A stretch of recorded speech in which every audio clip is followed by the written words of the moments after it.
So here we are again.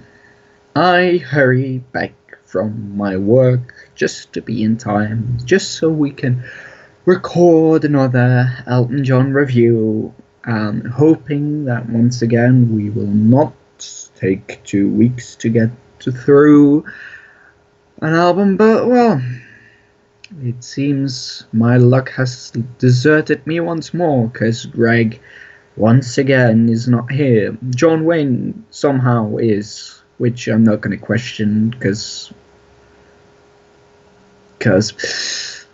but somehow my big American friend has decided to abandon me once again. So, oh my God, what's this?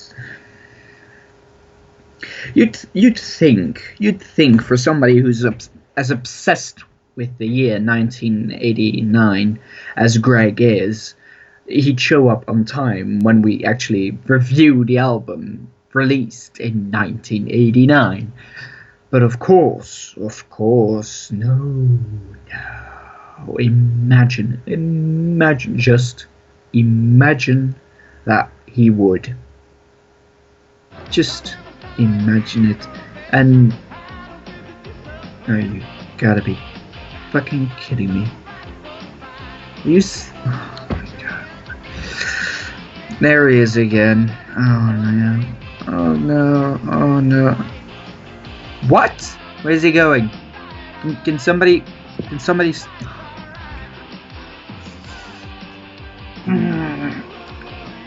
Greg, you bastard, get your ass over here. You better put the drink away. Oh my God. How do you even get so many? What are you? Hello, a totem Stan. pole? What are you? A totem pole? Yeah, people tie things around me all the time just to beat me. What's up? You look like a moron. What? What? I'm wearing my hat. What do you think? You're not wearing a hat. You're wearing, what, 5 or 6 of them? 7. But 7. but here the thing is, I couldn't decide what hat to wear, and Yeah, no kidding. so I thought, well, why not wear all of them at once? Because that was the best choice of action. No. Trust me, it wasn't. No, It well, was well, what's wrong with it? it was quite simply the worst course of action. I can't believe you dragged me out of bed this early in the morning over here so we can talk. I just did a lot of partying last night, you know, and That might actually explain the hats. yeah, well, I'm good at collecting hats. I mean, look at all of them. I love all these hats. Shall we just get to the album? I'm too tired to even start discussing this. Looks like you had a hard day at the office as well. Oh, yeah, actually, I did. Yeah, it looks like you haven't slept in a while, and like you, it looked like you went to one of those big coffee shops in Amsterdam, and had some medicine. That actually would be quite difficult because Amsterdam's about two-hour travel from here, so at Okay, least. I would love to go to Amsterdam because I think I'd fit right in, with these hats and my sense of style by honoring Elton John and my choice of drink, and I think I'd fit We right in. we don't we don't even have Mountain Dew in the Netherlands. At least Well, not as far as I know. that's quite awful. What they should do is they should import it. I would drink it all. Well, it doesn't make any sense to import a drink to the Netherlands just so we can ship it off to you in whatever Yeah, you're. but I would improve the economy.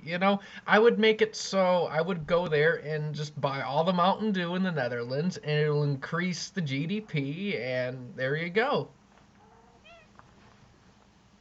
I'm not even sure if economy works that way. Well, I'm just making shit up just for the hell of it. But Yeah, I but thought yeah, I thought you might. yeah, but yeah, how's that play going? You writing that new play? It's good. It's It's good. going very well. Yeah, yeah. Awesome. I'm having several people proofread it, so yeah, I'm happy.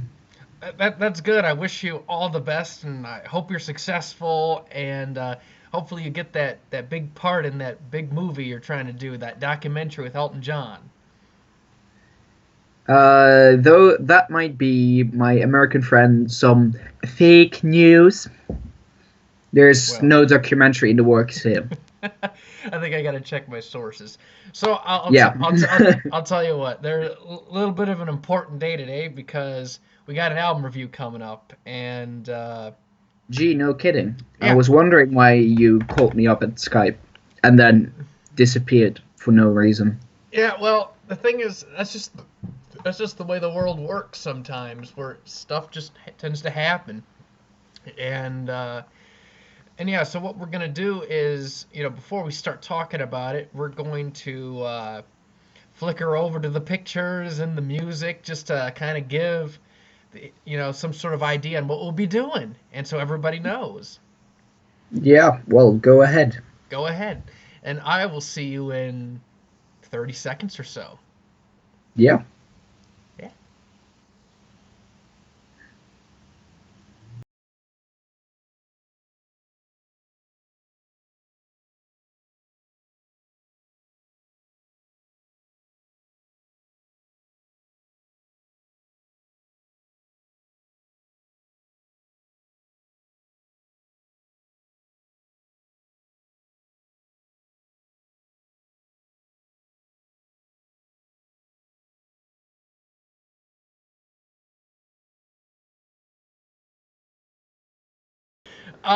Sleeping with the past. Before we get into You the start.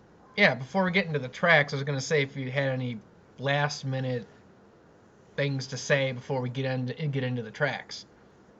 No. No? Oh, all right. Well, before we get into the album, uh, just one last thing. We are going to be reviewing the '98 reissue with the bonus tracks. Yeah. So, just as a heads up for everybody out there, because someone asked me a question like, "What versions do you guys review, or how do you decide?" And I'm like, we always review the main album for obvious reasons, and and then if there's any bonus tracks that are on reissues or remasters, we do that. So so we tend to do it like that just to give the full review. And then for stuff like B sides and live stuff, I figured, hey, we'll do that on another season or something. But we always stick with just the bonus tracks. Yeah. All right. So we begin Sleeping with the Past with Durban Deep. Starting off this album. This album is kind of straddling some weird territories here. This one is, released in '89, so it has that '80s sound to it, although it's not nearly as prominent as the previous few albums.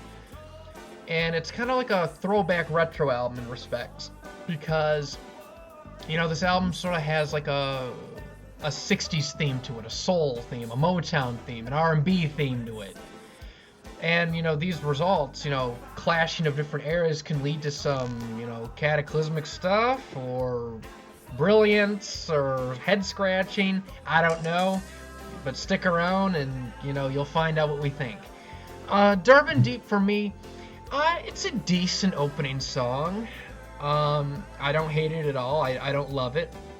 I feel that there's much better material later on the album, but this is a decent opener, kind of groovy, has a little bit of You know, a little bit of a Motown theme to it, and you know, it's all right. I'll give it 3 out of 5 at best. Go ahead. I sort of agree with you. It's not my favorite track on the album, but I like it. It has a nice groove to it with the accentuated notes every beat. It's a very interesting. It's an interesting track. I don't mind listening to it at all, but it's not my favorite, and I don't think it's a masterpiece or anything.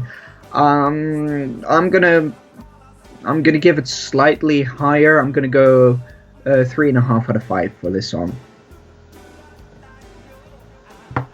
Well, who'd have guessed? We're actually on one line. Yeah, sorta, kinda. No one's dead yet. Go ahead. No one. You start the you start the next one. The next one is Healing Hands, which is one of my favorite tracks of the album. I love Healing Hands. I love the chord changes. It's actually one of the most intricate Elton songs in that it changes key quite often. But I love it. I love it really lifts off when it goes into the chorus. It's very uplifting. I really like this song. Yeah, it's a shame this single didn't perform much better. I think this song deserves much better than what it actually did. I really like it. Honestly, I'm just gonna give it a 5 out of 5. I just really love this song. I think it's an extremely it's a kind of a classic Elton song with the piano in the foreground, the piano solo in the middle, and let me put it this way: it's a classic Elton 80s song where there's the piano is still in the foreground, but you have the keyboards swirling in the background. Guy Babylon, who makes his debut on this album, you can sort of sense on some of the tracks you can sort of sense him in the background and sense his influence. I just love this track. 5 out of 5 for me. There you go. All right. Healing Hands is a fantastic song. I love that chorus. You know, love the different key changes. Very powerful, uplifting chorus. I also love the backing vocals on the song. You know, it kind of gives it like a huge gospel choir effect. And you know, I really love that.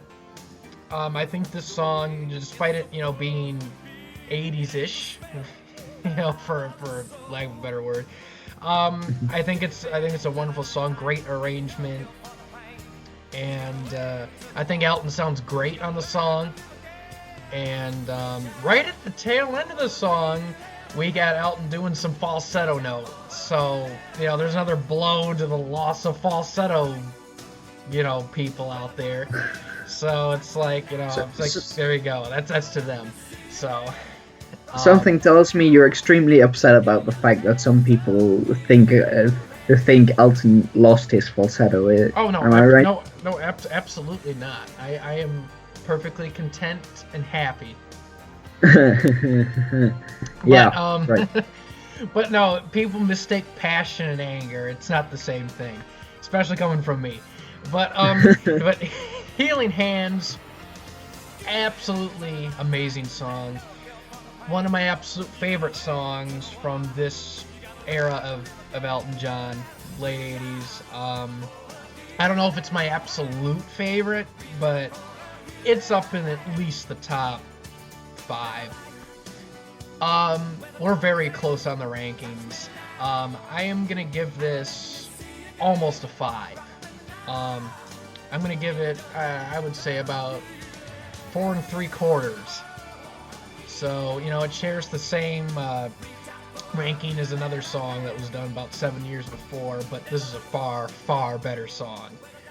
So we'll leave it at that, and don't give me that look. So we'll go into the next song, Whispers. You know, for me, Whispers. This one is, you know, it's a nice sounding song. To me, this is one of the songs that is the most 80s sounding out of all of them. Like, a lot of these songs have that, soul, R&B, 60s sound mixed in with the 80s. This one kind of is like leaning more towards the 80s side of things with less of the old school style here. I think Elton does sound really good on this song. Speaking of his voice, I think he sounds a lot better on this album than Red Strikes Back.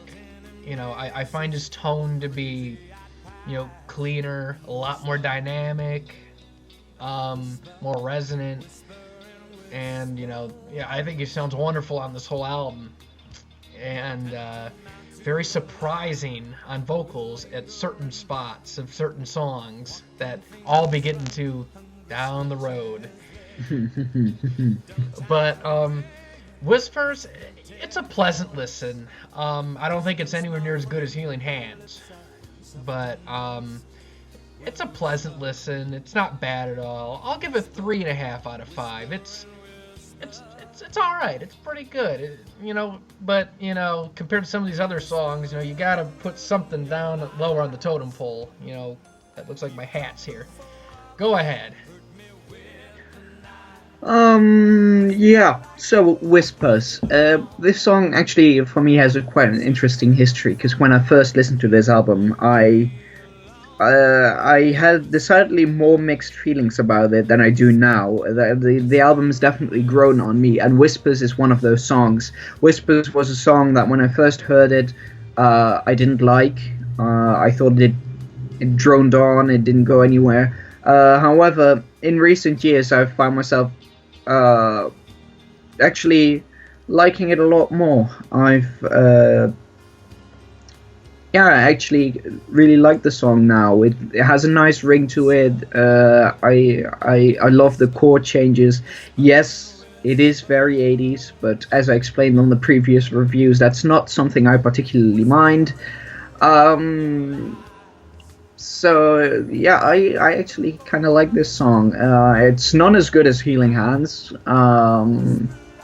but it's a nice song.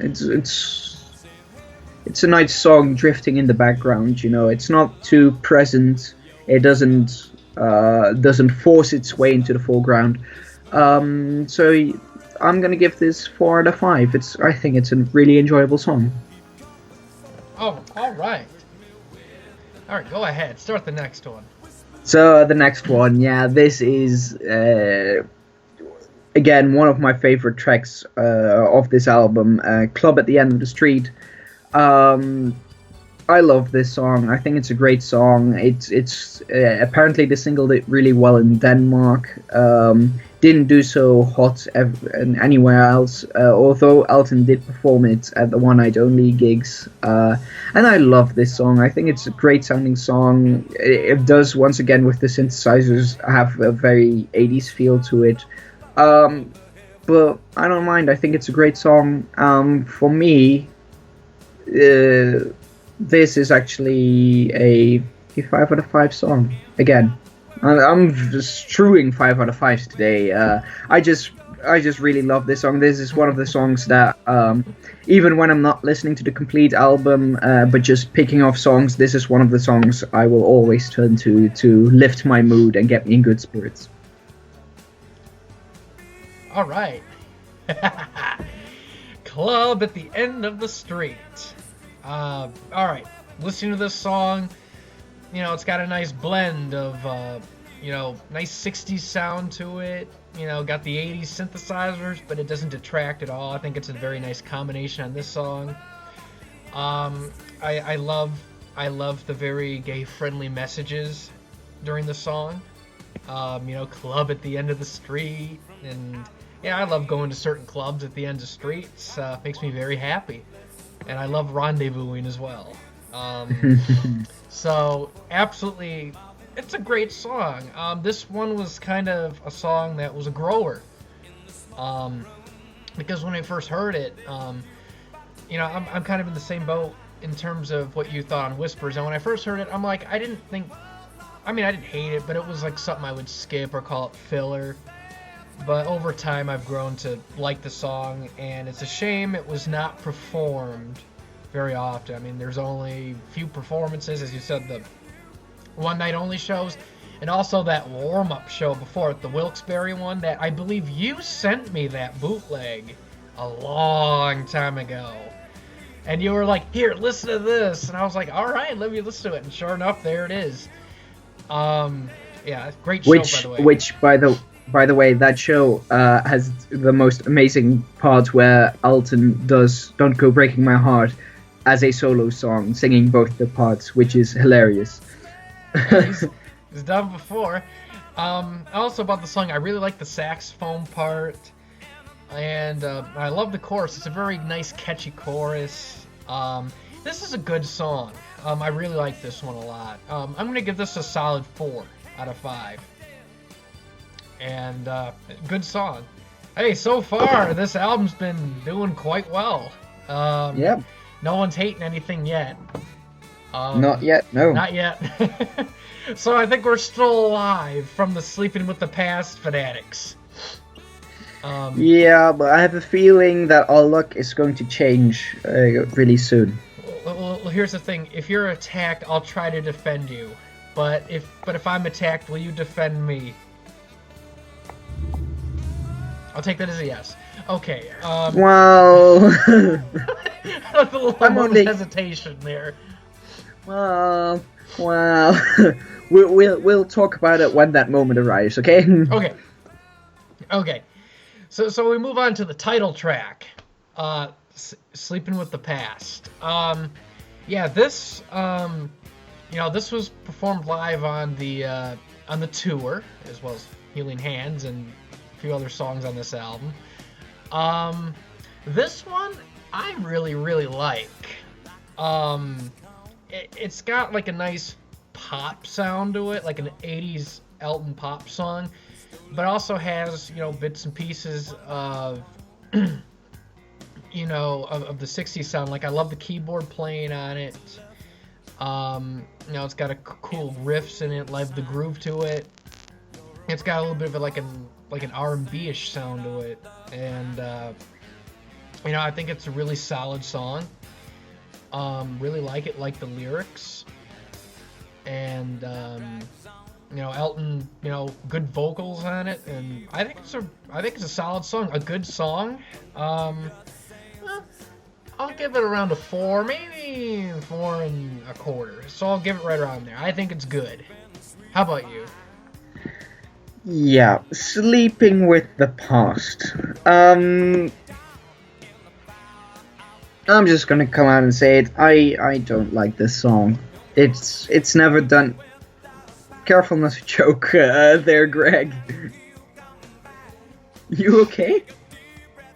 Yeah, go ahead. No, I don't like this song. I'm sorry, but it doesn't do anything for me. To me, it's too long. Drones on. I don't like the chorus. The deny. No, no. I'm sorry. I can see why people would like this song. It's just, I don't. So I'm gonna give it. People are gonna murder me for this. 1.5 out of 5. Please don't kill me. I'll spare you. I'm nice. Please proceed. Yeah. So, next up is Stone's Throw from Hurtin'. Yeah, no. I'm sorry, but this song also doesn't cut it for me. These two tracks, Sleeping with the Past and Stone's Throw from Hurtin', are by far my least favorite tracks of this album. These are the two tracks that I almost always skip over because, yeah, I'm sorry, but I don't like them. Stone's Throw from Hurtin', truth be told, the outro does sort of set a nice stage for the song that follows, Sacrifice, but the song itself, no. No. Don't like it. I like it. Actually, I like it even less than Sleeping with the Past. I'm gonna give it 1 out of 5. Please don't kill me. It's just, nah, not for me. It's just getting the phlegm out of my throat there. All right, giving it the same ranking as the classic from Jump Up. That's news for me. By the way, how would you compare Stone's Throw from Hurtin' to I Am Your Robot? Because you gave it the same ranking. Yeah, I know I gave it the same ranking. Retrospectively, I would have given I Am Your Robot much, much less. I do appreciate Stone's Throw from Hurtin' above I Am Your Robot for the simple fact that I Am Your Robot is garbage. And this song, whilst not being garbage, just doesn't do anything for me. Fair enough. So, fair enough. Okay, I was just my brain was going, did he just rank it the same as I Am Your Robot? And I'm like, I just had to clarify because yeah, sometimes you have a little bit too much of this stuff and your ears get all fucked up. So I just needed some clarification. But all right, for me, here's the thing: I'm not going to kill you. Okay, thank God. Because I would not do this show with anyone else but you. So thank you. So there we go. We'll get that out of the way. So Stone's Throw from Hurtin'. To be fair, I do like the song more than you. Although, for me, it's one of those, like, middle tier songs. Like, I'm going to give it a 3.5 to about 3 3/4 out of 5. So, I think it's so, I like it, but it's not a favorite of mine. But, about this song, with Jupiter jumping in the picture there. She's leaving because it's rant time. About this song, what I like about it is the keyboard work, the piano work, and bits and pieces of the song, namely the keyboard parts, were used in the solo Philadelphia Freedoms. When he started doing the solo version of Philadelphia Freedom in the 90s, and he started. The basis of those introductions that he starts came from that song, Stone's Throw from Hurtin'. And that's why I think I like the song, because I'm like, yeah, now I see where it came from. And I think it's a really cool keyboard part. And also, about Elton on this song. Elton is singing the song in this really soft, quiet voice, like Marvin Gaye. Just like a tribute to Marvin Gaye. And, it's a very nice voice. And yeah, it sure blows away that whole myth that he lost falsetto and his dynamics and his range and soft tone after surgery. I mean, it's like, geez. I mean, there's no excuse nowadays, in 2017, with all the technology and the use of the internet and the bootlegs and everything. There's no excuse for the myth to be spread that he lost, the falsetto because of the surgery. Because I hear it as plain as day on this album and the previous album and the live shows. So, oh man, it's not anger, it's passion. That's what they all say. Yeah. But yeah, Stone's Throw from Hurtin', I can appreciate this song for what it is. You may not like it, but there's a special place for people like you, and it's in the club that don't like it. So I happen to quite like it. So I'll jump into the next song. Sacrifice. For me, my absolute favorite song off of this album, maybe a little bit cliche, but my absolute favorite song off the album. This is the 5 out of 5 song for me. I really love the melodies during this song. I love Elton's vocal performance. Sounds really nice. And once again, I don't know where people get this info from or who starts this, but it just fries my brain, and it makes me want to like throw cats through my window. It's like, I don't know if you've heard this or read about this, but there's this like rumor and urban legend or something that it was like, oh, Elton recorded the song in a lower key and then sped it up to match the backing track key. And I'm like, really? What? See, it's bullshit. They were like, oh, they sped his vocals up, for the album, which is complete bullshit. Because it's like, and if you want proof that it's crap, just pull up any live version from 89, 90, 91. Does he sound like the album? Yes or no? I don't know. I've never really listened to the 89 versions. No. I honestly, they're fine. I will defend. I know I'm on record for not liking the 89 tour. Oh, dat komt heel slecht uit. Ja, dan moet ik straks dadelijk maar even doen. Mm. Ik geef even een centje. Dat zal ik doen. Zo je doet dat al. Het kan nog wel even duren. Sorry. That's the benefits of living with your parents, I guess. Move out. I got snot coming out of my nose here. But as I said, the 89 tour, I'm on record for not liking that tour very much. But I know some people do, which is fine. But I will defend that tour on the sense that the solo stuff, like the Sacrifice performances, are great. Elton sounds great on the Sacrifices on that tour, and 1990 and 91 with the Rainforest, same tone as the album, light and clean. Vocals were not sped up in the studio. Whoever brought that up and whoever started that needs the Walk of Atonement, seriously. Any Game of Thrones fans out there, if you know what the Walk of Atonement is, that's my punishment. So now that we got that crap out of the way, Sacrifice, amazing song. Can't say enough good about it.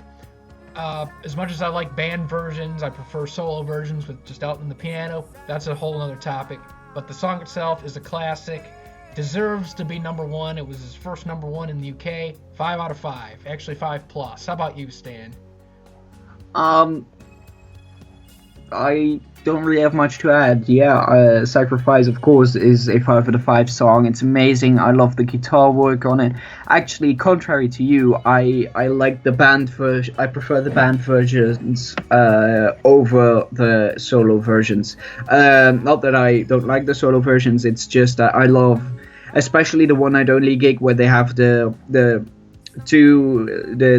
dual guitars at the end. Where you have, if you listen to the stereo mix, you have David Johnston playing on one end and John Jorgensen playing on another end, and they complement each other very well, and I love that. What else can I say? 5 out of 5 song. Definitely deserved to be Elton's number one.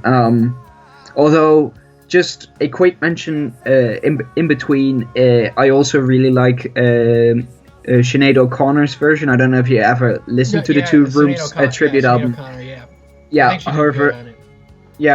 version is beautiful as well. But that's a topic for another discussion as well. We move on to the next track. I Never Knew Her Name. I like this song. I think I read somewhere someone who was also reviewing Elton John albums, and he said that I Never Knew Her Name was almost he would almost call it Bernie plagiarizing himself because the theme is so similar to Kiss the Bride. But I really like this song. I like the chorus. I think it has a nice swing to it. Yeah, I really like this song. I think for me, it's a very enjoyable song, and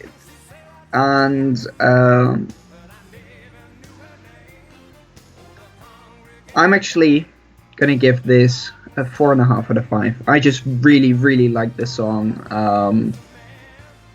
There you go. I think it's very catchy. Your turn. All right. Try to make sure that your cat doesn't unplug your earphones. Yeah.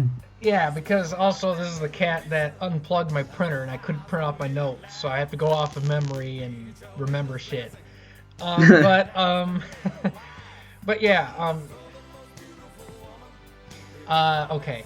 I never knew her name. For me, this is my least favorite song off of the album, out of all of them. No. But it doesn't mean I hate it.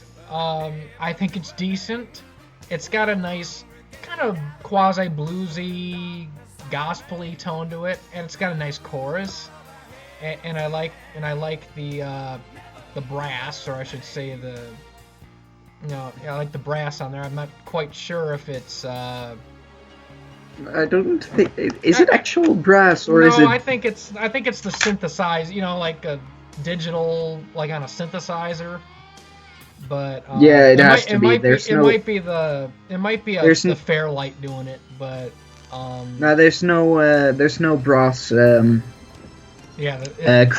on the song. Yeah, there's synth brass, but at least it sounds. At least it doesn't sound bad. It doesn't sound too cheesy. No, it sounds really good. Yeah. The reason why I put it down low is I just don't like it as much as the other songs. That's probably just my own interpretation of it, but it's just there on the album, kind of fillery, but it's decent. It's not bad. I mean, I will still take that song over just about everything off of Leather Jackets, and at least half the songs off of Red Strikes Back. So so I mean, it's my least favorite, but I still like it to an extent. It's okay. So, right around that 3.25 range. So yeah. Next one it's called Amazes Me. For me, this track is something that should have been played live more often. To me, it's one of the most underrated songs on the album. It's one that I think deserves a little bit more, discussion and praise. I think it's a very nice song, and it's very, very soulful sounding. This is definitely one of the ones that's very, very influenced by the 60s. Like, it's a lot more 67 and 80s sounding. And it's, as you would like to point out, it's in 6/8 time. So there you go. I think it's a great song overall. I do wish it was a little bit less. I'm not gonna say overproduced, but I think it needs a little bit more room to breathe on the studio version. I think if you took like the backing vocals off there and it was just a little bit more organic sounding, it would be a little bit better. I mean, I think it's fine the way it is on the record version, which I'll give a 4.25 out of 5 ranking. But I just felt, and then the reason I think that is because on the 99 solo tour, Elton plays Amazes Me on the early dates, just him on the piano, and it sounds awesome with just him and the piano. And I mean, he belts that song out like crazy. It sounds really good, just about as good as the record. I mean, of course, it sounds older, but he sings it like 89. All the notes are there. It's like, it sounds awesome in a stripped down environment. But I think it's great. And yes, I got bootlegs of it. If you want it, shout it out loud and I'll give it to you. But it's awesome. Amazes Me, a great song. And I will give it a 4.25 out of 5. How about you? I agree it's a good song. I've never actually heard the live versions, which I think would be interesting. But because I can't compare it, I think the thing that makes the song for me in this version that I know is actually the backing vocals. It's the harmonies and the layered vocals. Everybody gets this little chance to shine and to let their voice be heard. I enjoy it. It's a very laid back song. As you said, it's in 6/8 with which of course doesn't hurt it in my book. No, I really like this song. Interestingly, I wouldn't rank it quite as high as you because I don't really work with quarters. I would simply go for a 4 out of 5. I think it's a very solid song. I enjoy it. Yeah, I think it's very good. And then we move on to the last song, which is Blue Avenue, which it's once again it's a good Elton closer. It's a little more pensive, a little more.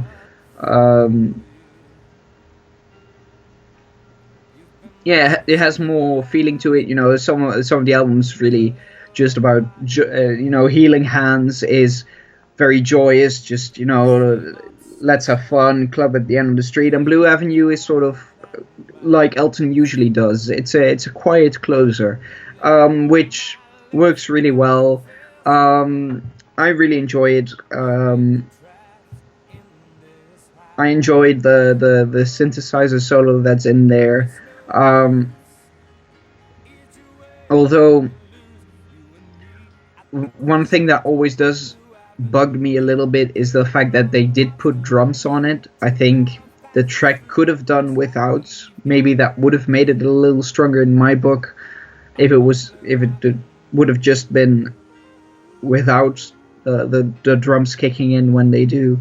But heck, that's just speculation. We'll never know. As it stands, it's a 4.5 out of 5 song for me. I really enjoy it.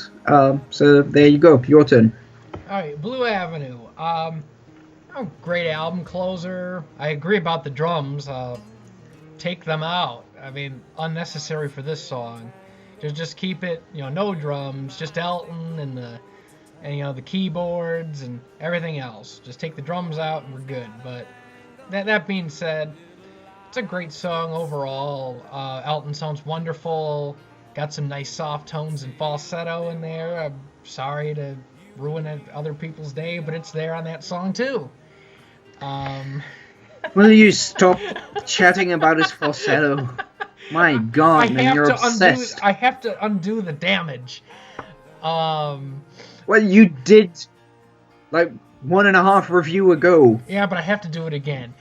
But the thing is, you have to understand, Mr. Stan, that I have a lot of things in my blood right now. Yeah, gee, no kidding. And that's just what I do. But yeah, Blue Avenue, a great song, great closer. Unlike you, I do quarters on the rankings just because it just is better. So I'm going to give it a 4.25 out of 5. And so and if there was no drums, I would have given it a 4.5. But very good song, great way to end this album, the main album. And that's all I got to say about that one. And one thing I'm forgetting. Oh, yes. Since we're reviewing the reissue from 98, I believe there's a little bit of extra stuff on this album. Am I right? True, but don't we, as usual, sort of give our opinion about the original album first? That's right. So what I do is I always say some stuff and I let you correct me. So go ahead. You start. What do you think of this album? What do I think of Sleeping with the Past? I enjoy parts of it. And I always skip over other parts of it. I always listen to the final 4 tracks because I love them. I think it's a great sequence. I always listen to the first 4 tracks because I enjoy them. I just almost never listened to the middle two, and revisiting this album this week has confirmed that for me, that is my way of listening to this album. Yeah, so it has its ups and downs. I think it's a solid effort, especially considering the state that Elton was in when this album was coming out. I think he did very well for himself.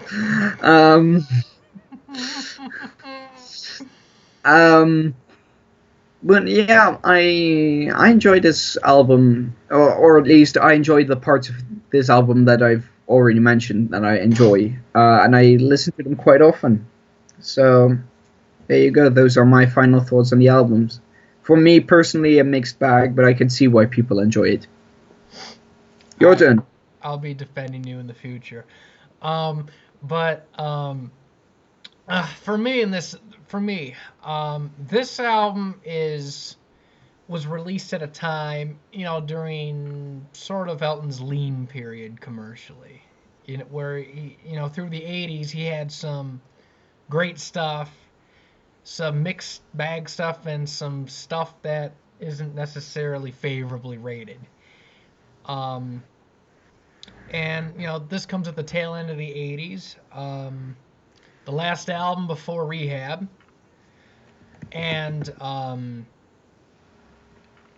for me in this album, I do think that it is one of the stronger albums he's done in the decade.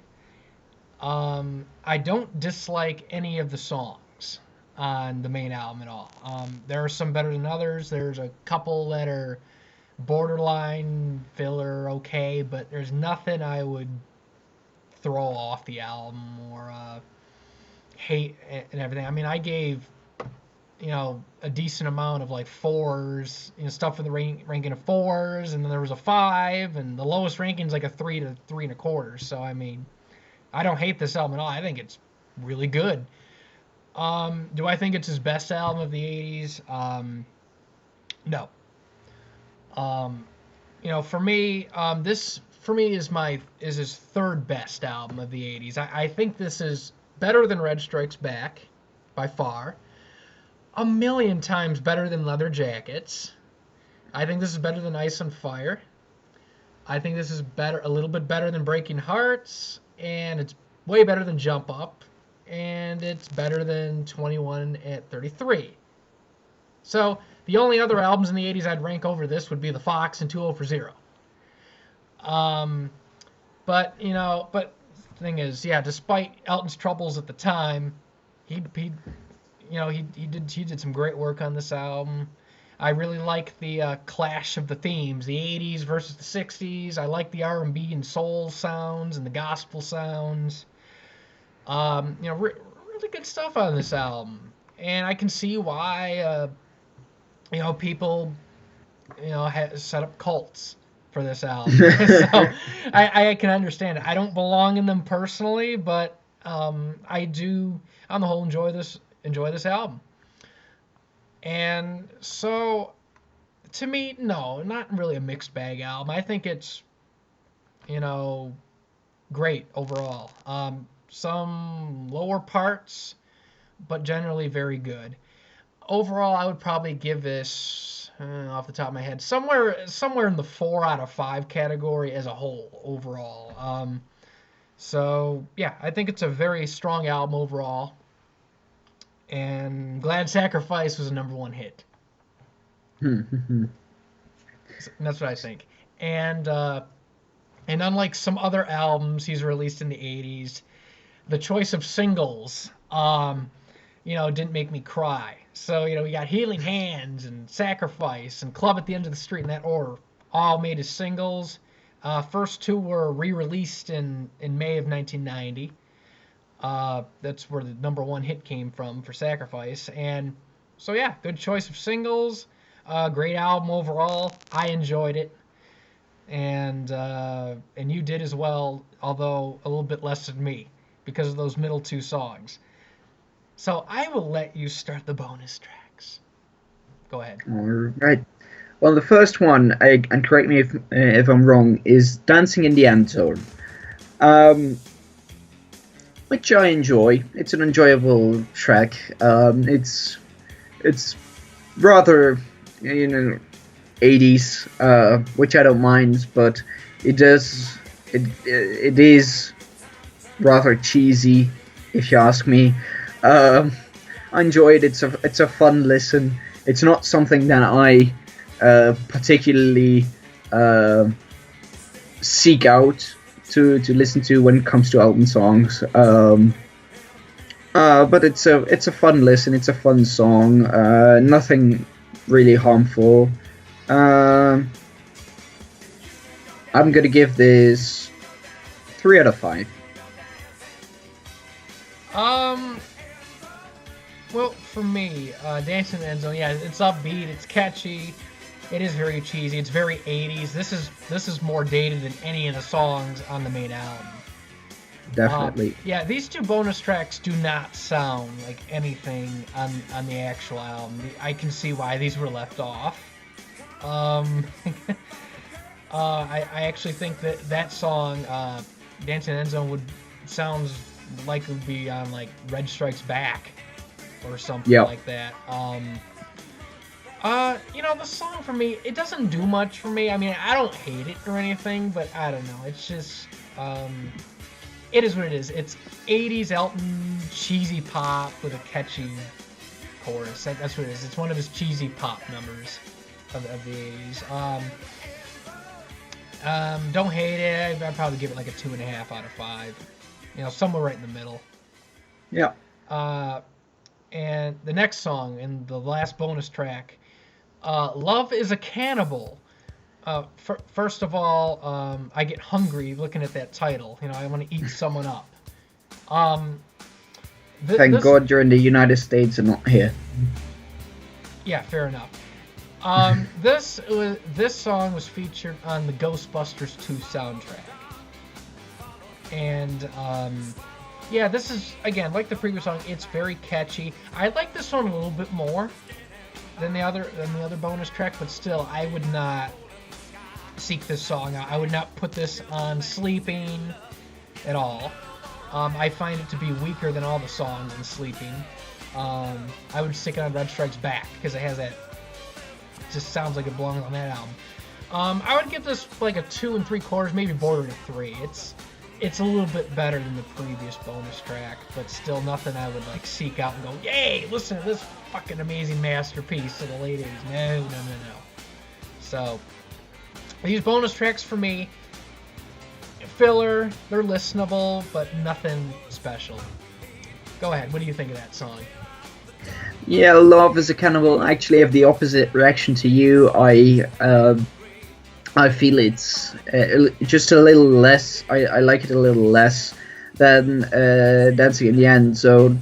Although I will say that the outro is rather nice. But the main song itself just it's listenable. I would give that song a 2.5 out of 5. So let's say a low 2.5 out of 5.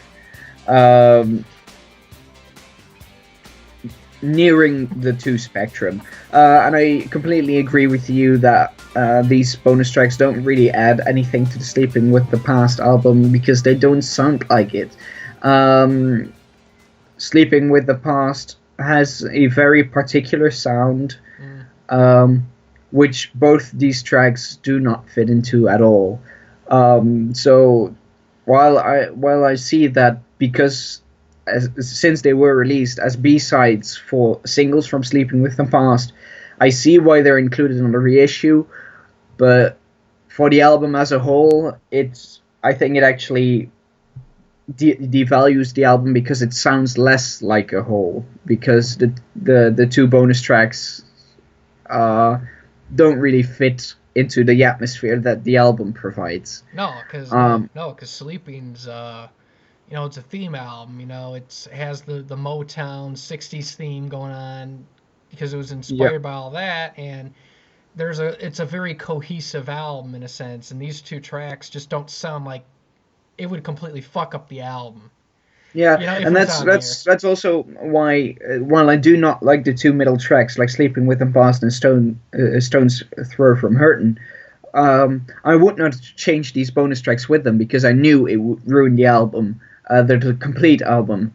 The album is fine as it is. It's just that I do not appreciate those two middle songs. So what was I saying? So yeah, they're both of the B-sides. They're fun listens. They're listenable, but they are B-sides. They deserve to be B-sides, and yeah, they're fun to listen to once or twice. But if you really want to experience Sleeping with the Past, I would make the 15-second gap that usually sits between the original album and the bonus tracks, and make it slightly longer, as in 5 or 10 minutes, just to let the album as a whole be the album, and then listen to the bonus tracks. Yeah, rather than seeing it as one experience. Yeah, because if you listen to Blue Avenue, you know that's a nice, laid back, nice song, and then it fades out. Then you go right into these bonus tracks, and it's like, what the hell? It's like, talk about ruining a good night's sleep. So, yeah, I mean, for me, I don't really, I listen to the bonus tracks, but if I want to sit through Sleeping with the Past and just listen to the album, as soon as Blue Avenue is done, I just hit pause, because I'm like, I don't want to listen to the bonus tracks right after I listen to, the main album, because it's very disjointed sounding, as you said. Yeah. So that brings this album to a close.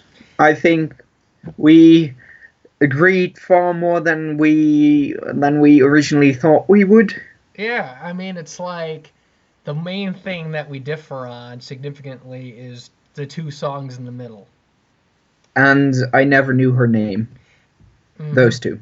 Yep. Well, yeah, I was thinking more along the lines of Sleeping with the Past and Stone's Throw from Hurtin', because you don't like those two, right? Yeah, those two in the middle don't cut it for me. Yeah, it's like, the thing is, when this review goes on YouTube and is shared on the group, I have a feeling pitchforks and fire will be brought. So what I suggest, what you do is to board up your house and protect yourself. And if you need assistance, I will send you bootlegs of those two songs you don't like to kind of protect you from the pitchforks. Yeah, thanks, I guess. Yeah, I do think that I don't expect to win this. I didn't set out expecting to win this review, and I don't expect that I will, because of those two middle songs. But well, who knows? Sometimes the comments have been rather surprising, I guess. Yeah, I was surprised that you were winning on Red Strikes Back, because there was like because people were like, oh, Greg hates Japanese hands, I gotta give it to Stan. I'm like, what the fuck, come on. So I mean, yeah, well, there we go. I mean, I have encountered many losses in this Wizard and the Kid album review session, but I have maintained victories as well. Very true. Mm-hmm. Very true indeed. And I have a feeling, once the comments come up on this one, I have a feeling it's actually going to be close. And the reason I think that is because I've been surprised so many times in these comments that it's to the point where I'm like, I'm not expecting, victory, or I think it's actually going to be pretty close. Okay, well, we'll find out soon, I guess. Mm-hmm. And, So check us out, in the near future when we review another album that is likely going to be Elton John. it'll be the first album in the '90s for him. First album that made sober. Well, after rehab, I should say. It'd be the one, and I can't wait to do that one. Yeah.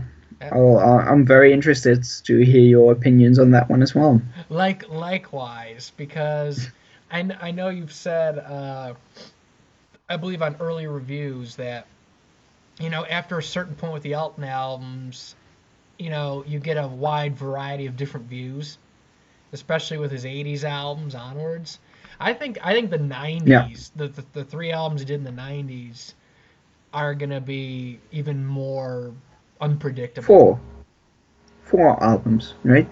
Well, I'm thinking the studio albums. Yeah, The but you have one the made in one England. duets made in England Oh, and the big picture. duets. I was thinking that was a special covers album of sorts. I was thinking like Elton's studio albums, like the one and Made in Oh, England like that. and Big Picture. But if you want to throw duets in there, I mean, yeah, sure, fair enough. I mean, 3 or 4, depending on how you look at it. Oh, yeah, duets. That's gonna be a fun one as well. Yeah, Um, but yeah, I think with each decade, it's gonna get more and more interesting to see what we think of these albums and what other people think. So true. I will see you in the very near future, Yeah. and good luck with your stuff in the entertainment industry. Thank you very much, Hmm. and good luck to you as well. And thank you everybody for watching and for commenting below, which Hmm. we always really enjoy. I always look forward to reading the comments below the reviews. Yep. And we'll see you soon, I guess. We'll see you soon, and Stan will appreciate the song Angeline even more. I can't believe that. It's like, yeah, he likes Angeline. It's like, wait, he said that? I love that.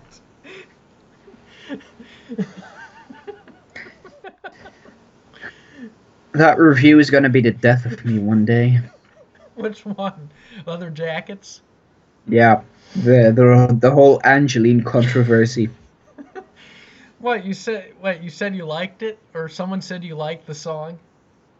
Yeah, somebody thought I said I liked the song when in fact I didn't.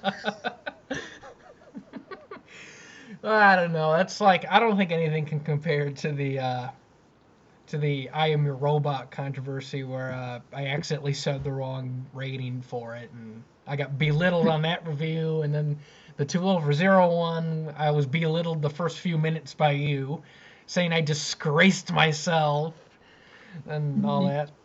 Yeah, well, you did disgrace yourself. Let's not beat around the bush on that one. You thoroughly fucked up and you disgraced yourself, and the fact that weren't that your house wasn't pillaged and killed and ransacked is still one of the many wonders that keeps my time on this earth such a pleasant surprise.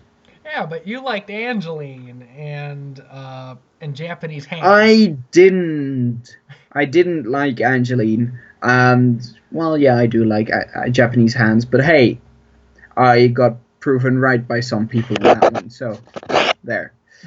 Anywho, time to round this round this off before we keep on rambling forever and ever and ever. All right.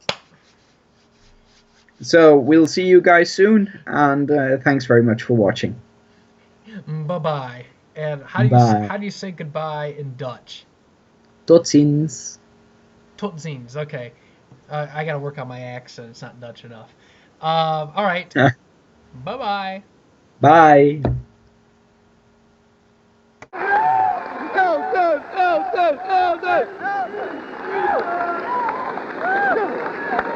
Romeo, I need a towel, Romeo. I'm sweating. Come on.